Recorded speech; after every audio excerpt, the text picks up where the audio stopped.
Extremely excited to have Beatriz Colomina here, and to introduce Beatriz, I'd like to introduce Mark Linder, Chair of Graduate Programs here in the School of Architecture. Mark?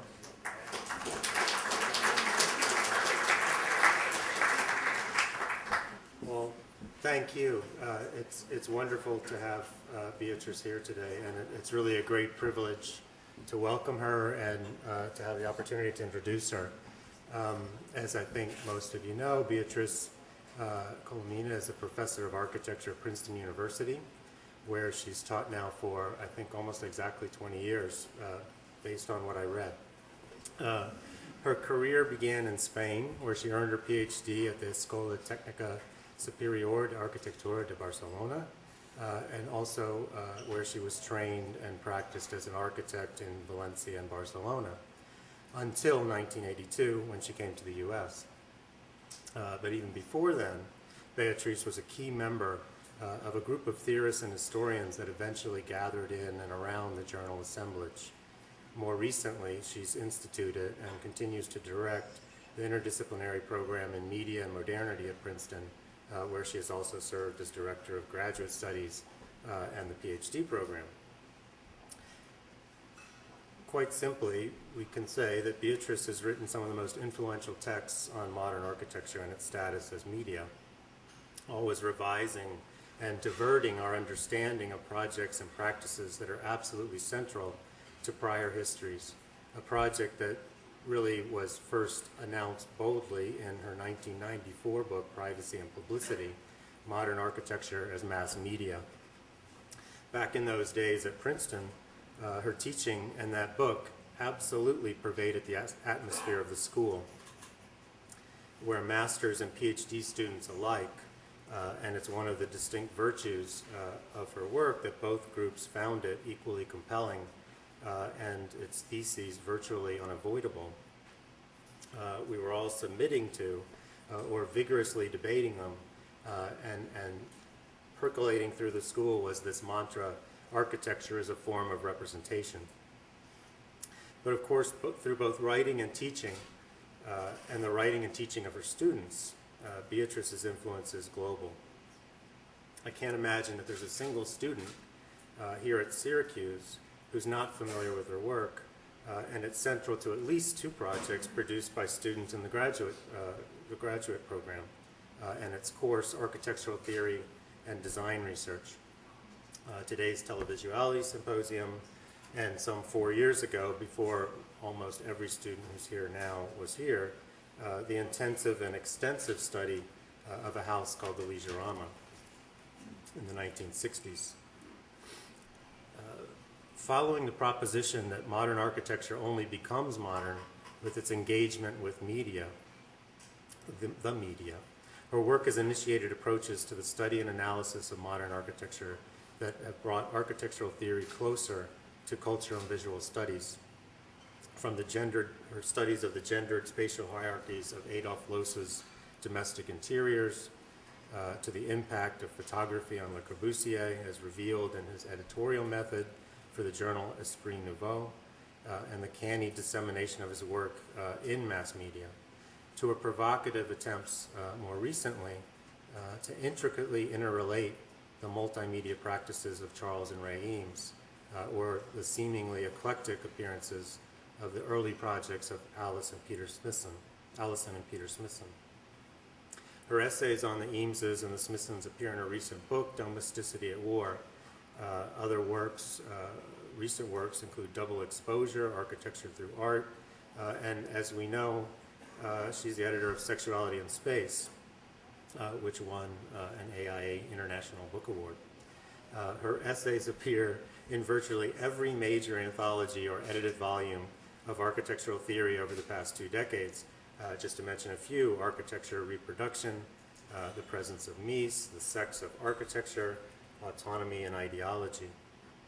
She's a recipient of numerous grants and fellowships, including those from the Fondation Le Corbusier and CASVA, and most recently from the Graham Foundation and CCA to support her current project, which she's calling X-Ray Architecture, Illness as Metaphor.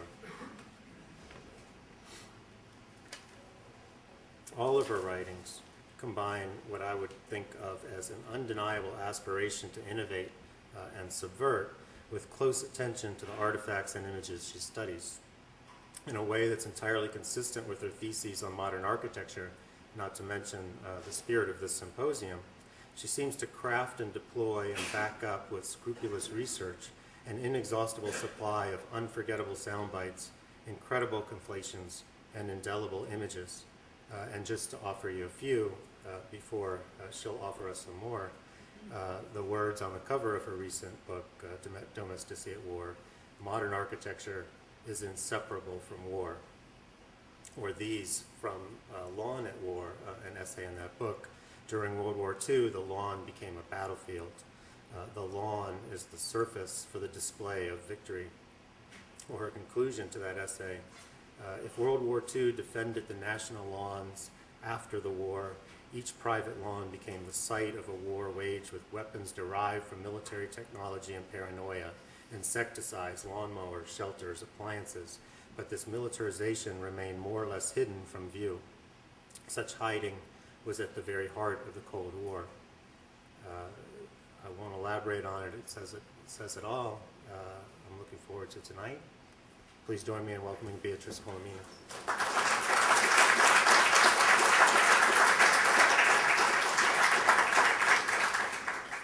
Thank you very much for inviting me to this fantastic conference and to come back to Syracuse, where so many of my former students and friends are here, and I have visited so many times, and I am very happy to see now under Mark Robbins and in this new space, which makes such a big difference. And also, of course, thank you very much to the students here that have always been so supportive of my work and publishing in the little publications here and all of this. So thank you very much. Of course, I feel totally inadequate after this over-the-top presentation and after this cast of speakers here in this conference, and feeling like why I'm giving the keynote speech when there are so many keynote speakers in the room. But anyway, so here we go, right? Johnson on TV. As Sylvia actually already kind of guessed by the title, what I was going to do is precisely to talk about how architects have used the medium of television, and it's something so unknown that it's really unbelievable. I was going to do Le Corbusier and Johnson, but for the sake of time, I'm just going to do Johnson tonight. But I went to La Fundación Le Corbusier a couple of years ago, and I was going to write an essay for a catalogue, and I thought, I'm sure that Le Corbusier would have been involved with television. And I asked the Fundación, they are supposed to know everything about their work, and they say, oh, no, he never did any television. I said, you sure? No, we don't have anything. I said, well, let me see the tapes. No, there was nothing on the tapes, nothing on record. Okay. I start looking through the detective work, right, through the correspondence, and there is this fantastic letter that he writes to his mother, where he's bragging about the fact that the television people have come in and all these cables and all an unbelievable letter describing in great detail how he had taken the whole day and how, and he's, and then I start seeing more letters and correspondence with BBC or with the French company, with many, and I realized that he had been involved in so many television programs, and yet even the Le Corbusier Foundation, who is in charge of everything that Le Corbusier did, had no idea that Le Corbusier had been so involved. In fact, if in the 20s he felt that film was the best medium to represent his architecture, in the early 50s, he really thought that television was the new medium and that it was really important to him. Then he became disillusioned with it, but it's very interesting that he devoted quite a bit of time and energy to it. Likewise, we have no idea of how much involvement Johnson had on television, and this is what I wanted to do here, because when we think about Johnson, we always think about the Glasshouse. Of course, this is the building that we all recognize as the most important building of Phillip Johnson. But the question here will be for me, what if the primary source for an analysis of the Glasshouse will be not the article that Johnson himself wrote, that famous article of 1950 where he gives us all himself the laundry list of all the influence of the house, or the multiple essays, the multiple books that have been written on the house and on Phillip Johnson. What if our primary source now were the 20 to 30 television appearances of Johnson starting in 1951? What if the Glasshouse, that will be the hypothesis of this talk, was made for TV? What if Johnson himself was made for TV? And let me just give you a clip to start from one of these television programs, which also are very difficult to find because they destroy them. My name is Rosamond Bernier. Phillip Johnson and I have been friends for many years. As often as we can manage it, we get together and talk about everything from hemlock to hemlines, with time out for forays into art, literature, highly motivated travel, and the best party of the season. We've talked sitting down, in houses, trains, airplanes, but as Phillip Johnson's natural tempo is the quick march, we've also talked while walking from one place to another at a steady 4 miles an hour. But no matter where we start, we always end up with architecture. When you start in a design project, what are the very first steps that come through your mind?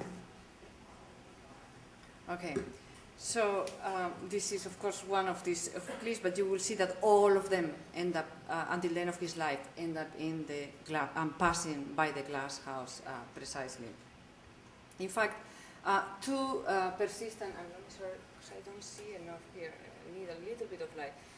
Two persistent dreams of the 20th century, that of the old glass house and that of television, were finally realized at around the same time and exactly in the same place, that is in the suburbs of America. That is, if experiments with glass and glass fantasies have played a dominant role in science fiction and in modern architecture since at least the mid-19th century, it's only by mid-20th century that this dream is finally inhabited in Miss Van der Rohe, Farnsworth House in Plano, Illinois, and Phillip Johnson's Glasshouse in New Canaan, Connecticut. You can say that two spacecraft, in a way, have landed, right? The Farnsworth House floating just above the ground, like a craft coming into land, and the Glasshouse finally resting on the ground, down on its solid path, anchored in place, and yet somehow a raft in Johnson's own words, or one could even say a flying carpet. In any case, what had been experimented with drawings, models, writings, and pavilions in fairs had become useful.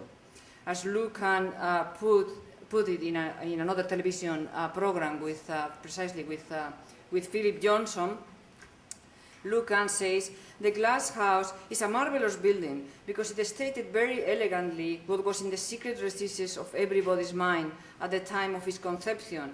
It brought out the picture of what modern architecture wanted to be." End of the quote. So the house as an image, then, as a photograph of what everybody had already in mind, a dream of physical form, the dream of transparency, then finally inhabited. And those are images actually from Life magazine, which is actually another one of the things that I insist now quite a bit, which is that the most interesting photographs of modern architecture are not in the architectural magazines. They are always in the popular. They have better photographers, they better budgets, and they are always to be found there, and yet we neglect to do most of the research there. The Glasshouse, as I said, represented the realization of a century at least old dream of a transparent house, a dream that extended from the science fiction-like quality of Paul Seurat images of glass buildings in an ideal future in his novels and in his 1914 collection of aphorisms called Glass Architecture, which was dedicated precisely to Bruno Taut's himself's glass house, the pavilion of the glass industry in the Bourbon exhibition in Cologne in 1914, and there is Seurat on the left. And again, the glass pavilion of Bruno Taut, to Miss Van der Rohe, for example, and Lily Reich glass room in Stuttgart of 1927, or the German pavilion of Barcelona, the Barcelona pavilion in the exhibition of Barcelona of 1929. And here again with the king. Or his project for a glass house in the hillside of 1934, or George Keck's crystal house again, photographs with the Diamaxion car of Buckminster Fuller parking in the garage, built in 1933-34 for the Century of Progress International Exhibition in Chicago, and so on and on, many other examples that will come to your mind of this still in drawing or in pavilions in fairs, but not really inhabited. By 1949, this dream of a house defined only by glass walls, or we could even say the absence of walls, was fully realized in Mies and Johnson's houses. But the absence of walls, or of traditional walls, we may say, does not mean that the inhabitants of glass houses are exposed. As Adanis reported, seeing American houses after the war with the big picture windows in the post-war years, put it, a glass house, he said, bespeaks more security than a stone house because the owner can afford to dispense with the safety of walls, end of the quote, or with the safety of a stone, exactly, he says, right? So it bespeaks more security. So, or as Johnson himself said of the house in a 1965 CBS program called This is Phillip Johnson, it was an opportunity, he said, to live in the woods. He insisted that a wall is only an idea in your mind in this television program. And if you have a sense of enclosure, he says, you are in a room. And to the repeated question by many journalists and other people to whether his house was a fishbowl that exposed his body to the eyes of others, he answered that in the 16 years that he had lived in the house, nobody had come up to glue their face on the glass. He says, I think it is because people are afraid that you are looking at them, which is really beautiful because he is turning the house around, right? So it's not that he is exposed, it's the others that are afraid that you are looking at them, right? So the glass house, in other words, works, the glass walls work both ways, as artists like Dan Graham have been experimenting since the 1970s in works that I know you know because they are in this booklet that you put together as Dan Graham alteration to a suburban house, where he cuts lengthwise this suburban house and replaces the facade with glass, and in the middle there is this mirror, right, which exposes not only the inhabitants are exposed to the pedestrians, but the pedestrians are also exposed to the inhabitants. In fact, the pedestrian is more exposed in the suburbs than the inhabitants of glass houses or of houses with big windows, right? The glass house operates both ways then, but Johnson doesn't even think or didn't even think or experience the glass as transparent, but precisely as wallpaper. In another television program, practically every quote in this paper is from television programs. He says that the glass house, which is very interesting because everything he says in this television program is 10 times more interesting than everything he says in the architectural press or all the lectures or everything that everybody repeats. What he says in television is absolutely unbelievable. Listen to this. He says, of the glass house. The glass house works very well for the simple reason that the wallpaper is so handsome. It is perhaps a very expensive wallpaper, but you have wallpaper that changes every 5 minutes throughout the day and surrounds you with the beautiful nature that sometimes, not this year, Connecticut gives us.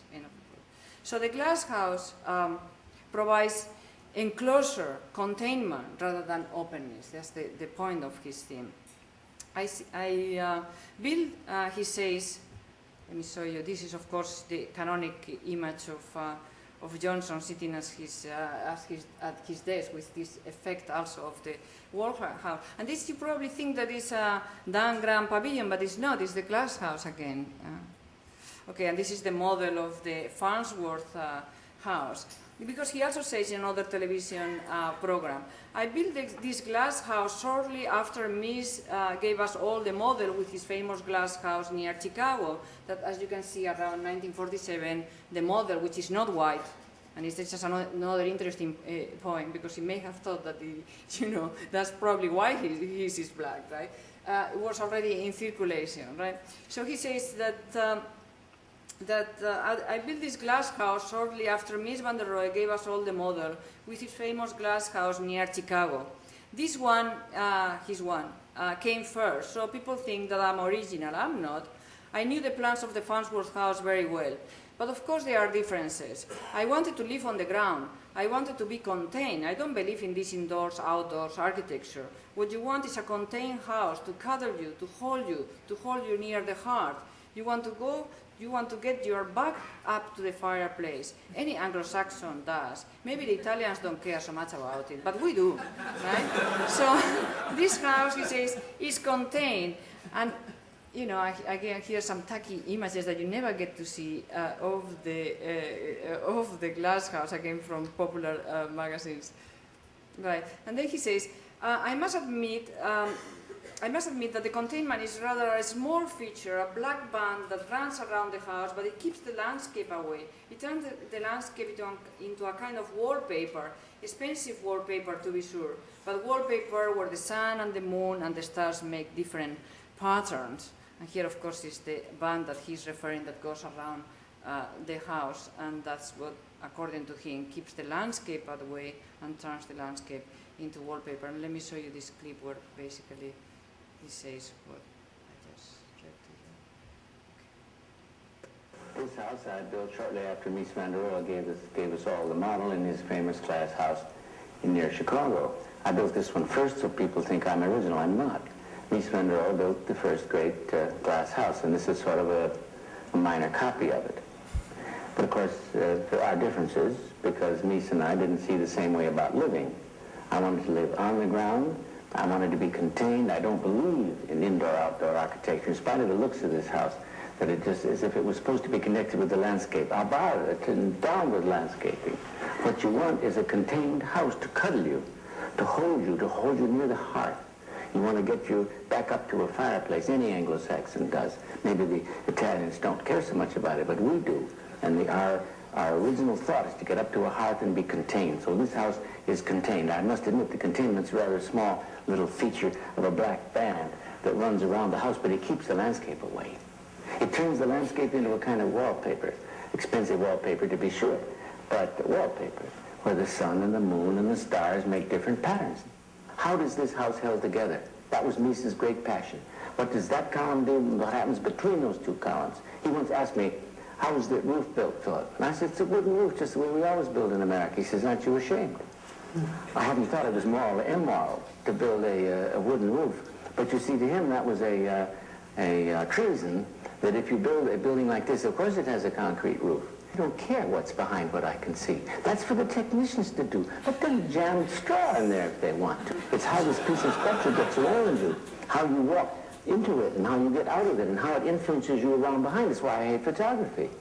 It's why I hate television and the motion picture, because they look straight at you like this. You try to pan the camera and see what happens.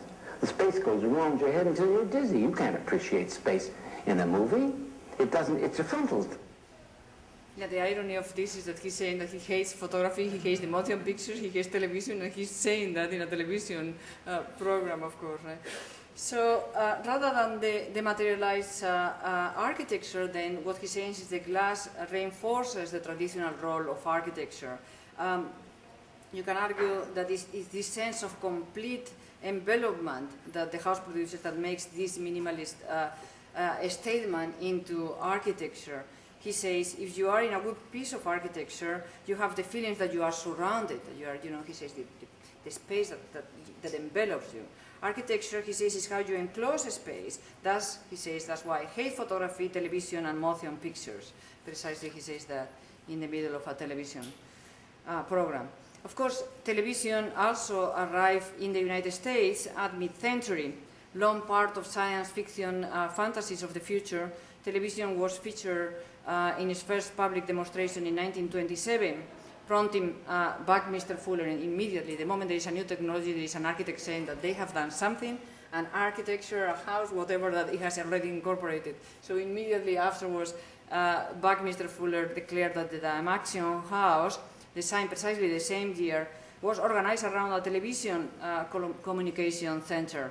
The Dalmatian House, he claimed, was equipped with all the latest media technology: telephone, radio, television, phonograph, dictaphone, loudspeaker, microphone, and so on. But of course, some of these technologies that he's mentioned barely existed in 1927. Only in, as you know very well, only in the late 1940s and 1950s, and in the 1950s was television widely introduced to the American public. Dumont and RCI offered their first sets to the public in 1946. And between 1948 and 1955, nearly 2/3 of American families bought a television set. In 1950, the most famous of all mass-produced servers, Leviton in Long Island, offered a television set. Here you have the house with the television right smack in the middle with all the windows, everything on the floor, all the appliances, but at the center of the house is this television. And only shortly afterwards, as you know, Leviton will offer the television built into the wall of their prefabricated Cape Cod houses. You can argue that at that point television had become part of the architecture of the American house. It's part of the wall. Nothing, of course, could seem further away from the higher world of a Mies or Johnson, and yet the former students of Mies and Edward Duckett and Joseph Fujikawa, they have a little book where they talk about Mies, and one of them says he liked boxing, or at least he liked watching it on television, and the other one says, oh yeah, he had the largest television set or the television screen of anybody I knew. I think that Herb Greenberg picked it up for him. So that is for deconstructing your idea of Mies, that was not only watching a lot of television, but he had the biggest television that Fujikawa have ever seen before. And it was this fellow, Herb Greenberg, that had picked it up for him. Greenberg happened to be a rabbinical scholar that became a real estate developer, and whom Mies met in 1946. Among other projects, the two built the famous Lakeshore Drive apartments in Chicago, twin 25 stories glass and steel structure on the shores of Lake Michigan, containing 275 glass apartments each. The project represented, according to a reporter of the time, again this is something that I found from the popular press, the fulfillment of Mies' 30-year-old dream of a skin and bone construction. Mies, the reporter continues, wanted to give city apartments dwellers the feeling of living close to the outdoors, as people in the suburbs do with their floor-to-ceiling picture windows in their houses. So if this is correct, I mean, the journalist, of course, obviously was talking to Mies. This is really amazing, because it turns that Lakeshore Drive, it brings, in fact, the suburbs into the city, as if it was like stacking suburban houses on top of each other. The apartments are glass houses suspended in the air, their walls allowing breathtaking views of the lake from every apartment, and at the same time turning each apartment, particularly at night, into a display. At night, the towers, and of course there are two twin towers. You wonder why he put two twin towers, and nobody seems to have curtains, right? So it turns each tower into an audience for each other, like much better than reality TV. I mean, definitely more interesting than what would have been on TV. So each tower looks at its identical tower as in a mirror image. Inhabitants seem to be perfectly at ease, as one of the first tenants put it in one of these in life, I think. I feel quite keen and not nearly as exposed as I thought I will feel now that the furniture is in place. And again, these are images from Life magazine. Johnson's glass house, built at the same time that most Americans were buying television sets, were already owned television sets, avoid all media, that is 1949, avoided, on the other hand, all media technology. There is no television inside in any of the Johnson's houses, including the Hodgson house of 1961, whose client, 1951, whose client was a CBS television executive, so there is no way that he would not have one television, but multiple television, and yet they never appear in the architectural magazine. It's like they clean up all the television, as we talked before, right? So nothing appears. But even more, in one of the television interviews, Johnson insists that the Glasshouse has no television, no telephone, no gramophone, no noise of any kind. So, in other words, no media in a house that you can argue that was designed for the medium. Because the Glasshouse, indeed, was in a way operating as a television set, but not in the obvious sense of the views that the house makes possible. That is, if one can argue that the post-war house, the house that Aslin Spiegel so carefully studied, had to kind of rearrange itself to make room for TV, rearranging its living room to offer, to provide everybody with a view. That house that, you know, I have argued myself that is operating like a television set, broadcasting images of family life through the picture window. The Johnson house closes itself to the outside much more radically than a stone house could do, but it does so to become a television broadcasting studio. The model can be argued to have been picked up later by other authorities on the American house, such as Martha Stewart, who not only uses her own house as a broadcast studio, but owns a country estate in Westport, Connecticut, where there are a series of model houses, actual houses that he bought, where she broadcast. In the same way, Johnson had a estate also in Connecticut with a series of model structures built over the years. Each of one has become an opportunity for broadcast. Each time that the Glasshouse seems to run out of steam, there goes Johnson building another pavilion, one that renews the discussion of both the earlier house but also of himself, what Johnson actually calls, talking to another television reporter, getting an itch. And this is what he says: "I keep building around the place because I get itchy." He said, "Nobody asked me to build funny things, so I do them for myself as a kind of test. Clients always want something definite with toilets and other unnecessary gadgets, but I can always build what I like for myself. So about every 5 years or 6 years, I build another funny thing." So the Glasshouse, as you know very well, was built in 1949. The brick guest house here on the left with the round windows was also from 49, but then it was remodeled in 53. And here is Johnson. Again, all these photos are all from live. You cannot beat live. In the pavilion in the lake was added in 1962. Here is Johnson with a television interviewer in the pavilion. The swimming pool, which Johnson says is an essential part of the composition, wasn't built until 1963. In 1965, I had some pictures I wanted to hang, he says, so I thought, good opportunity, I will try something funny for a gallery. Since I didn't want to build it too close to the Glasshouse, I put it in a bunker. People think it's an undergraduate gallery, but it's not underground at all. 1970 was the sculptural gallery. Then he says, I had nothing to build for a long time, and about 1978 I was itchy again. The land next door came for sale, so I kept expanding. The studio was built in 1980, the Lincoln Kirsten Tower and the Ghost House in 1985, and a visitor's pavilion, the Monster, was built in 1995. So Johnson, practically until the end of his life, is continues to build in this site, and every occasion, every new structure becomes an occasion for him to come on TV again and talk about the original house. So they have... Okay, let me show you another clip.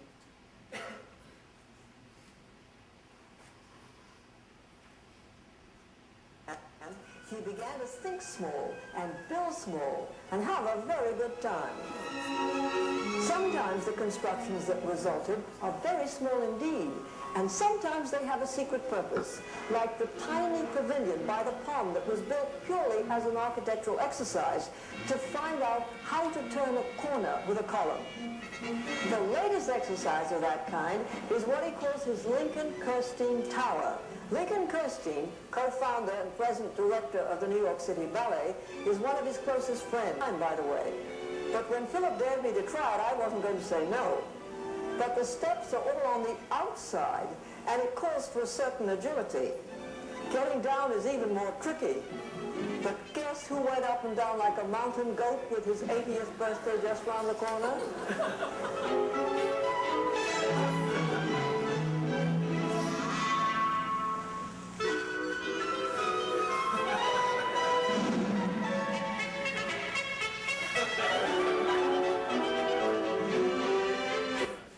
She's totally terrified, right? Like he's about to turn 80, and he's climbing this structure that I'm telling you. I mean, you can see it's really high. I mean, I've been there many times and never dared to climb that thing.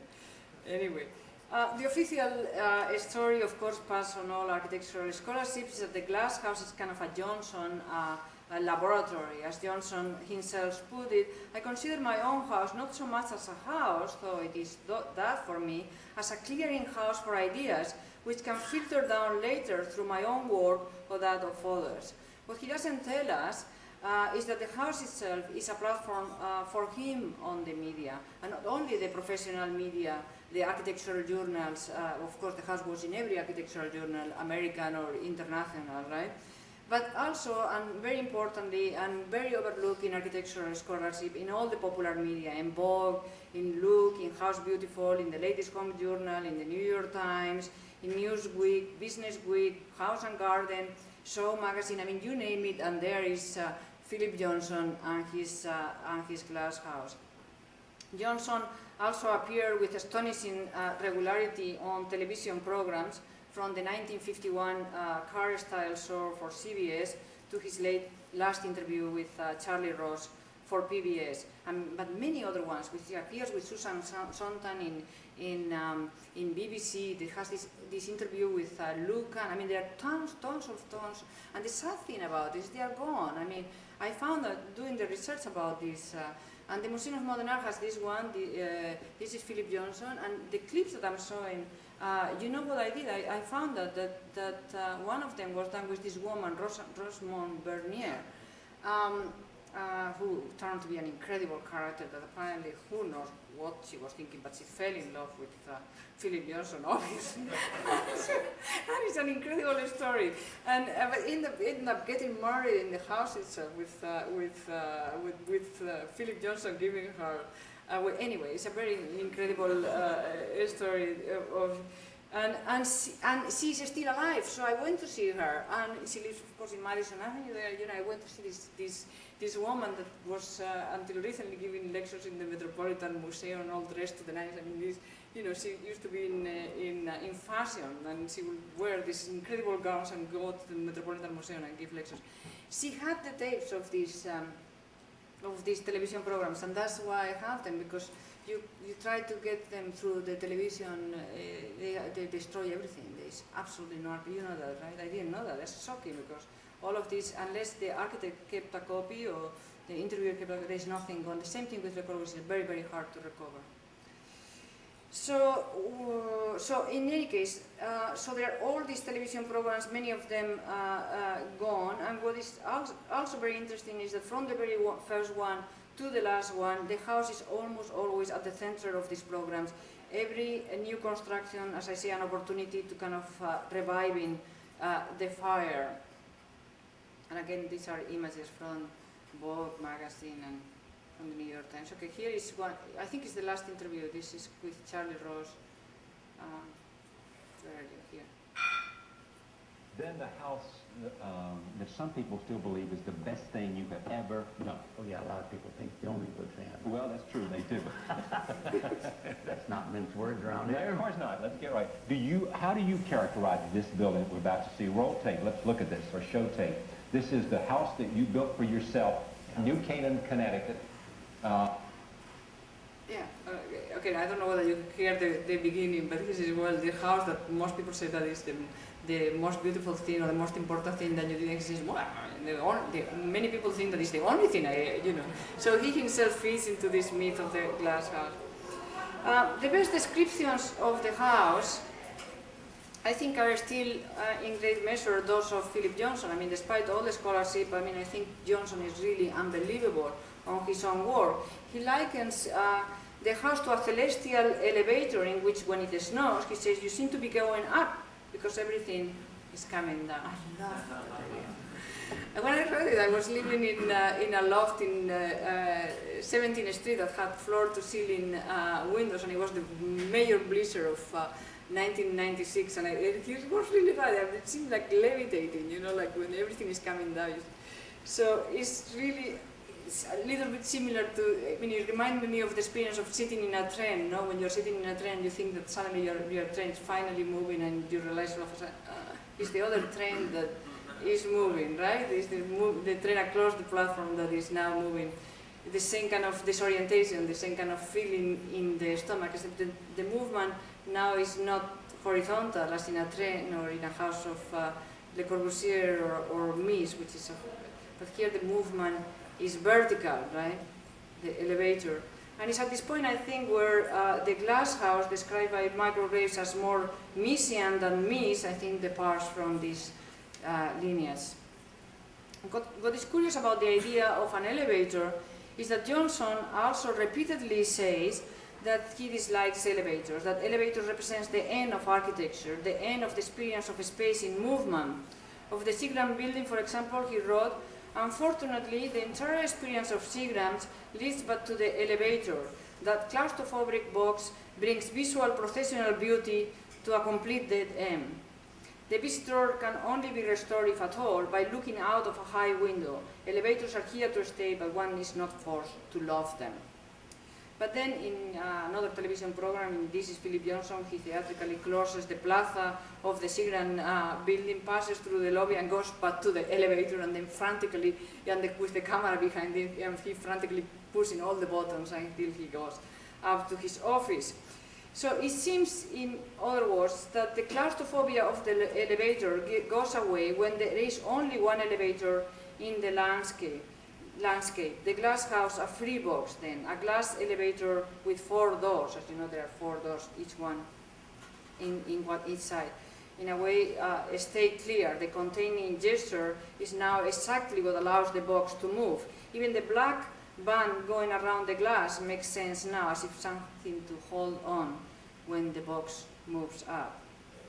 Already in 1947, in his book on Mies accompanying the exhibition at MoMA, Johnson had described precisely the Farnsworth House as a floating self-contained cage, and Henry Russell Hitchcock described it as a beach yacht with no provisions for outer living beyond the very confined space of a fly screen deck and the small travertine dock below it. So the idea of floating is already there, but it's also very interesting. Also, immediately in the early articles in the popular press of the Farnsworth House, as when House and Gardens calls the Farnsworth House a glass shelf that floats in the air. So Johnson is happily, in a way, picking up metaphors for his house, describing it as floating in the sea, even if he dislikes the sea as much as he dislikes elevators. Look at what he says about the sea. "That's why I don't like the seaside," he says. "There is nothing there. Unless there is a boat. If there is a boat, it's okay. In the East River, wonderful barges go by, but God, keep me from the Atlantic Ocean. There are a lot of glass houses that face the ocean there, and people like them, but I say there is nothing there." So if Mies' house is a beach yacht, Johnson would rather have his own house actually at sea, floating at sea, right? The Glasshouse, he says, and these again images from the popular press of Farnsworth. The Glasshouse, he says, was designed like a Chinese box. You have a box, he says, then you take the lid and there is another box, and then there is another, and then another. So what do? We start with the room, but it's a rather large room. It is the landscape from the forest on the road to the forest on the forest, and from the north to the south. So it's this big rectangle. That's the first box. That's the room, he says. Within that room, we created a raft of space, which is the green lawn around you. On the green lawn, we make another raft, which is the house, separated entirely from the green lawn. On this brown lawn, as it were, or the brick floor, we make another lawn, which is the white rug. So here we have this white rug in the living room. So So the living room, he says, is just this raft in the brown sea or the brown lawn, let's mix metaphors, of the paving. That again is on the green lawn, which again is on a forest lawn around you. So here is the inside is the microcosmos, and outside is inside is the microcosmos, and outside is the macrocosmos. And again, this is from a television interview.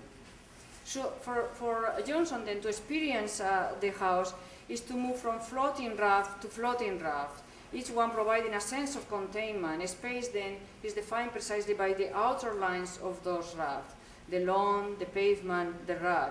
The glass house is not a glass box, but it's a horizontal surface, a raft, drifting among other rafts and having raft drifting between it. So in fact, it's the idea of a space of a tray, if you want. So what defines the space is not the walls, but this horizontal, this perimeter, right? I mean, if this is the sea, my God, I mean, you probably think more about getting closer to the limit than if it's a wall that you can lean against, right? So it provides more of a sense of containment. So this is the idea of a space of the glass house. This horizontal movement, you could say, is perhaps contradictory with the idea of the vertical elevator that Johnson speaks about, or with Johnson this taste for glasses or houses on the seaside. But Johnson actually accumulates metaphors and repeats them in very different combinations. The raft for him lacks direction. It is floating in the sea, not looking at the sea from a fixed position, as does the modern house. If the raft is an enclosure, if it provides shelter from the sea, which it does, of course, it is in the vertical volume defined precisely by the surface of the raft. The intimacy of the raft, he says, is as great as the intimacy of a closed room. That's what is hard for older architects who didn't have glass to understand. On the ocean, on a raft, boy, you are enclosed. You can't step out. Well, you can't step out of this white carpet either, and it brings you emotionally together, so you have a conversation. So that's the whole idea. And with this kind of shiny images of the floor, you can even get more that sense that this is a raft, and that's what he's trying to achieve here. But the interesting thing is that going through the literature, I also noticed that this evocative idea of the house as a raft had already been launched by Arthur Dressler within a month of the house completion. In an article in Interiors, he describes the site of the house as itself a room, exactly what he had said, that the site was a room, right? With carpets laid out between it, the brick platform with the herringbone pattern, and within it the platform, the sand-colored carpet, right, like a raft in the middle of the ocean, provides safe passage for a low couch. So here again you have Dressler already describing the house very much in the same terms that Johnson will do. So was Dressler listening to Johnson, or is Johnson listening to Dressler? I think Johnson, in fact, did the same thing with his words that he did with his architecture, picking up ideas from all over, from all his critics, from the popular press, from everybody. He was a sponge in a way, soaking up things and refining them, simplifying them, in a way like a television, like a TV personality, a journalist reporting on his own life in a easily understood language. There is no difference here between the reporter and the theme being reported. As Johnson reported on, Johnson was simply, you can say, a television program, a reality TV program that ran longer than any of us could have imagined. And here is again more pictures of the glass house at night, where even the effect of the raft at sea is even more striking. And I think I have another clip. Let me see to finish. Where is this? I would like to be on the wrong side of everything. Architecture, as I've often said, is much too important to leave the architects anyhow. Because architects would go off and do things like this that don't fry any parsnips. Although some architects bridle at being called prostitutes, I don't see why. It's a very old profession, and used to be a very noble one, where you do your best. And we're glad we want it. You know what they say occasionally. What do they say? You've said sometimes I'm a whore. Well, that's a very generic remark and takes out of the context all the time. You mean to say you don't work for anybody that you come out of? No, I don't. such a very bad word for a very normal matter. I know I did it to make a colorful contrast, and it did. Because if the Boston paper blazing, we don't want a whore doing our architecture in Boston, thank you. We're just as small, just as self-centered, just as egotistical, just as mean as any soprano you've ever known, or any ballet dancer. And there's nothing worse, not more difficult than that, except a professor of biology. It's not at all real. Can you be a great architect without having a huge ego? Oh, no. The huger, the better architect you have to be. Big an ego Bigger ego, better architect. because? I don't know. I'm a psychiatrist. Don't get a psychiatrist. You talk about this propagandist quality. Everybody hates me now because I got along in the profession so much, and I'm building more than any other architect. The mayor, of course, is more interested in so-called cleaning up. He's more interested in cleaning up than we are. I rather enjoy some of the little shops that other people talk so bad about. I'm hoping we can keep some more interesting, to quote-unquote, shops in the neighborhood. Otherwise, it's going to lose its flavor. Like a dog. When he comes into a room, goes around and around, you know, he sniffs his way around, and finally curls with a second curl around. And this room does the same thing. Who's talking over? The landscape gardeners, the urban planners? The urban planners, of course, they all nibble away at our profession because we don't have the right words to strike the public right now. We aren't got words like synergistic. I'm not sure what that means, but I see it in the urban planner manuals. Ecology is all very nice out there, but we've been building buildings before ecology, and I hope after ecology. And on, right? I mean, this is a clipping from different programs, but okay, thank you very much.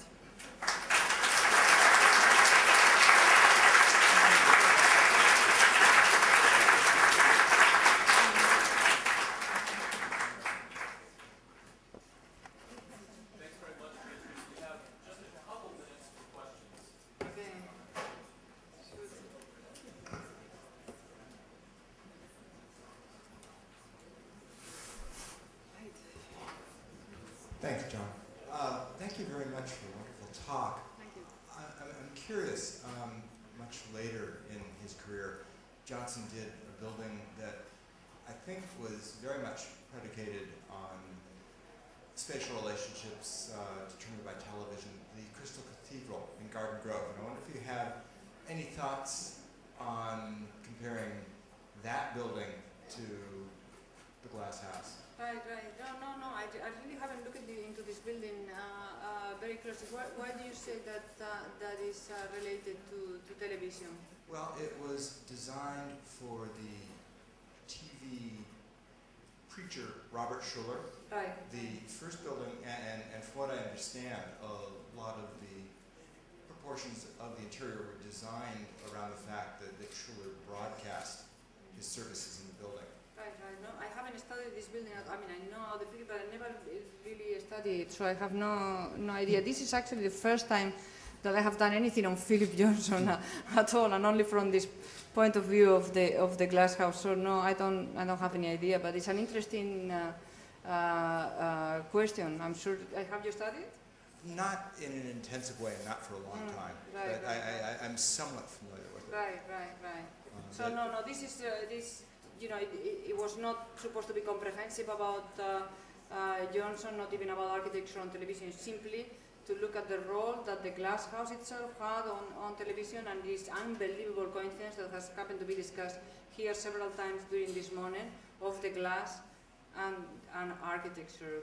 You know, the historical coincidence of the materialization of these two kind of dreams of the 20th century. Yeah, actually, thank you, Beatriz. It was a wonderful talk. And I particularly like the way that you set up the Glasshouse as both being a fishbowl and a viewing machine. Right. But I want to ask you about something that was lurking all the way through your talk, which is the relation between the Glasshouse and television. Right. I mean, Johnson, when he's on television, is sort of in the fishbowl. Right. And we're looking at him and laughing at what he says, and our noses pressed to the glass. Right. But there was another way in which you were suggesting a coincidence between the Glasshouse in 1949 and the beginning of the commercial marketing of television. Right. And yet you never drew them together. So I'd like to hear you talk about what you think or what your speculations are about the relationship between the coincident relationship between the television screen entering the home and the home kind of opening itself to the remote beyond. Right.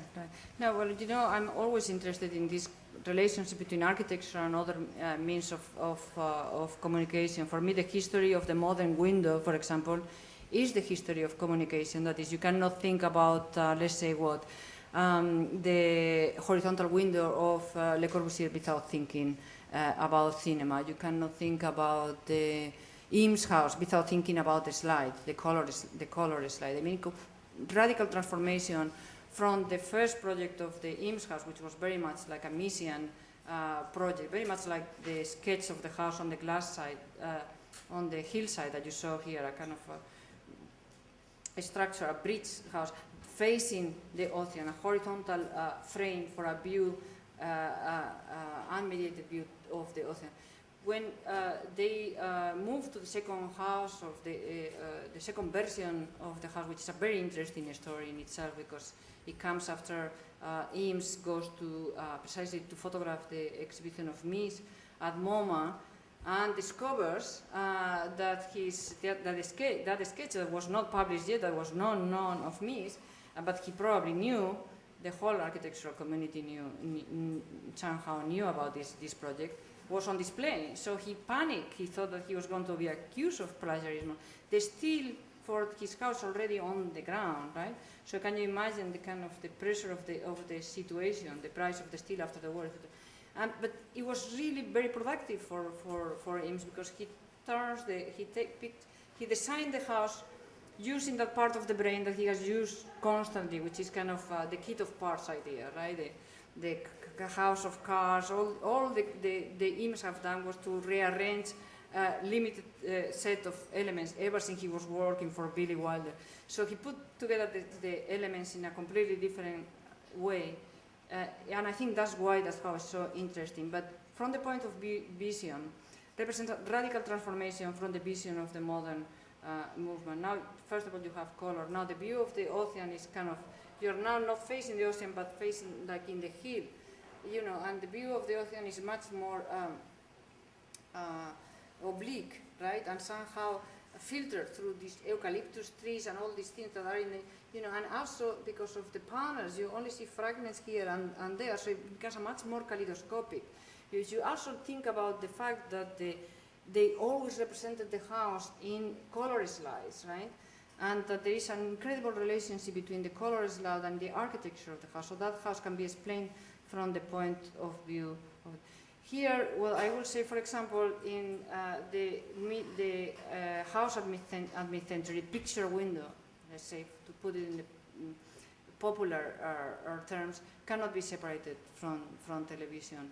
Not because the picture window was influenced by television, but because architecture, or not because film influenced Le Corbusier. Architecture is always part of culture, so naturally there is this connection. So what I was trying to say with the picture of the advertisement of the picture window with the two little girls in the carpet and the kind of the mailman coming down the road, or any other picture, is the house itself is broadcasting, like many artists have done. So the house itself is operating like a television set. That's the connection between the two. I mean, and of course you can continue. I mean, you cannot separate the slow house of Diller and Escofidio from video. I mean, you could continue into contemporary work and make relationship between new forms of communication and architecture. I think architects are always profoundly affected by the new technologies of communication, particularly of visualization. Medical visualization is extremely important. The next project, the X-rays, the CAT scans, the MRI, everything has influenced, it continues to influence architecture, every new development. I mean, thank you. Let me just say that image of the twindo with the twin sitting in front of it, when I first saw it, I thought it was going to be an ad for a picture window and a television set, because I didn't understand the twindo. But it would have made more sense if it were the picture window and in the same interior space to have the television window. But that was just my kind of your imagination. Yeah, but they come together. That's very interesting. No, that many advertisements of television. I mean, it's incredibly difficult to place a television in a house with a lot of glass, no?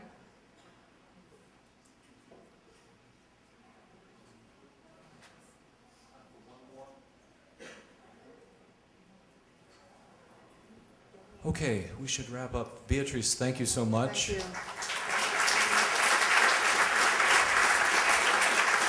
you.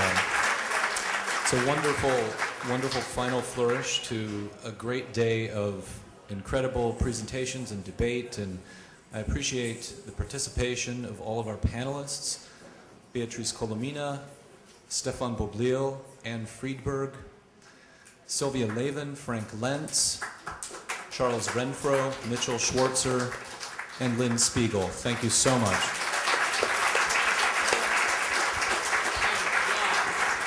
And I'd like to thank John for organizing the conference that we all have been so happy to participate.